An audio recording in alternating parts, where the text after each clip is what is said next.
ತಾಲೂಕು ಅಧ್ಯಕ್ಷರುಗಳು ಮತ್ತು ತಾಲೂಕಿನ ಸಂಘದಲ್ಲಿ ಯಾರಾದ್ರೂ ಪ್ರಶ್ನೆ ಮಾಡಿದರೆ ಅವರ ಮೇಲೆ ಕ್ರಮ ಕೈಗೊಳ್ಳುವಂಥದ್ದು, ಜಿಲ್ಲೆಯಲ್ಲಿ ಯಾರಾದ್ರೂ ಪ್ರಶ್ನೆ ಮಾಡಿದರೆ ಕ್ರಮ ಕೈಗೊಳ್ಳುವಂಥದ್ದು, ಇಂಥ ಎಲ್ಲ ಕೆಲಸಗಳನ್ನ ಮಾಡಿಕೊಂಡು ಸರ್ವಾಧಿಕಾರಿ ಧೋರಣೆಯನ್ನು ನಡೆಸಿಕೊಂಡು ಬಂದಿದ್ದಾರೆ. ಅವರು ಸಾರಾಸಗಟಾಗಿ ಭಾಷಣಗಳನ್ನ ಮಾಡ್ತಾ ಇರ್ಬೋದು, ಆದರೆ ಯಾವುದೇ ನೌಕರರಿಗೆ ಸ್ನೇಹಮಯವಾಗಿ ಆ ಕಮಾನ್ ಪಾಕದಲ್ಲಿರುವಂತಹ ನೌಕರ ಸಂಘದಲ್ಲಿ ಪ್ರೀತಿ ವಿಶ್ವಾಸದಿಂದ ಯಾವತ್ತೂ ನಡ್ಕೊಂಡಿಲ್ಲ.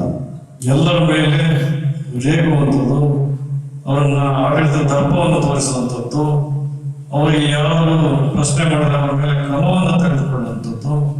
ಈ ಹಿಂದೆ 5 ವರ್ಷಗಳಲ್ಲಿ ಏನೇನು ಆಶ್ವಾಸನೆಗಳನ್ನು ಕೊಟ್ಟಿದ್ರು ಅದು ಯಾವುದನ್ನು ಮಾಡದೇ ಅದನ್ನೆಲ್ಲ ಪ್ರಶ್ನೆ ಮಾಡಿದಂತ ಒಂದ ಸಂಘಗಳನ್ನ ಎಲ್ಲ ಸಂಘಗಳನ್ನು ಒಡ್ಕೊಂಡು ಬಂದಿರುವಂಥದ್ದು. ನಿಮ್ಗೆಲ್ಲರಿಗೂ ಗೊತ್ತಿದೆ, NPS ಸಂಘದ ರಾಜ್ಯಾಧ್ಯಕ್ಷರನ್ನು ಕೂಡ ಈ ಯಾವುದೇ ವ್ಯವಸ್ಥೆಯಲ್ಲಿ ಚುನಾವಣೆಗೆ ನಿಲ್ಲದ ರೀತಿಯಲ್ಲಿ ಅವರನ್ನು ಕೂಡ ಸಂಘ ವಿರೋಧ ಚಟುವಟಿಕೆ ಎಂದು ಅವರನ್ನು ಕೂಡ ಕೈಬಿಟ್ಟಿರುವುದು. ಜಗದೀಶ್ ಪಾಟೀಲ್ ಕೂಡ ನಿಮ್ಮೆಲ್ಲರಿಗೂ ಗೊತ್ತಿದೆ, ಬೆಳಗಾವಿ ಜಿಲ್ಲೆಯಲ್ಲಿ ಚುನಾವಣೆಗೆ ನಿಲ್ಲದೆ ಮಾಡಿ ಕೈ ಬಿಟ್ಟಿರುವುದು.